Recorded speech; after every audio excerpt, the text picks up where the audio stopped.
Hemorrhoids, also known as piles, are an incredibly common medical condition, and yet it is something which is rarely talked about.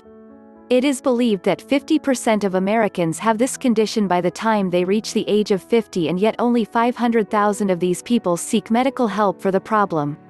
Of these, between 10 and 20% require surgery to have their hemorrhoids removed.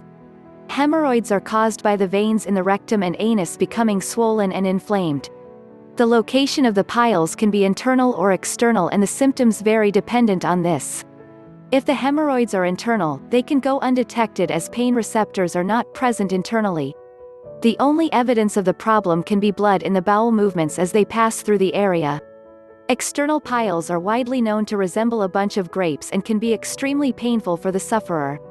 Of the two types, it would appear that internal hemorrhoids are the better of the two to have, as you may not even know it. However, external piles can be easily treated, whereas internal piles, when left undetected, can result in more serious complications. If an internal hemorrhoid becomes severely distended over time, it can be pushed out of the anus and so be visible externally. This is very unpleasant, as it means that the internal passage is obstructed, making passing bowel movements difficult and painful. This is called prolapsed hemorrhoids. Once this has happened, it is quite common for the anus to spasm, and the sphincter can then trap the prolapsed hemorrhoid outside of the body. This then prevents the blood supply from reaching it, and it becomes a strangulated hemorrhoid. Causes of hemorrhoids can be due to genetic tendency or environmental factors. Some people are born with weak veins in their rectum, and so there is little they can do to prevent it from happening.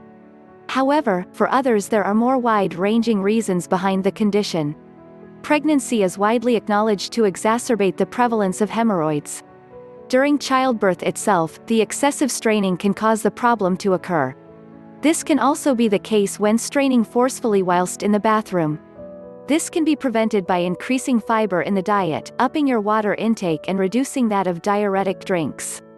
A diuretic generally contains caffeine, and this actually dehydrates the body by the intake of the fluid.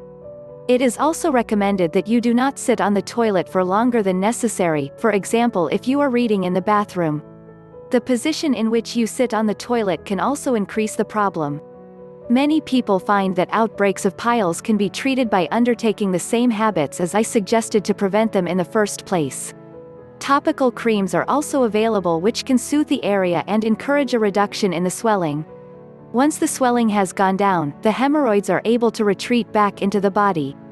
However, should these treatments not work within a matter of days, or should you experience prolonged or regular bouts of hemorrhoids, you should seek medical attention from your doctor.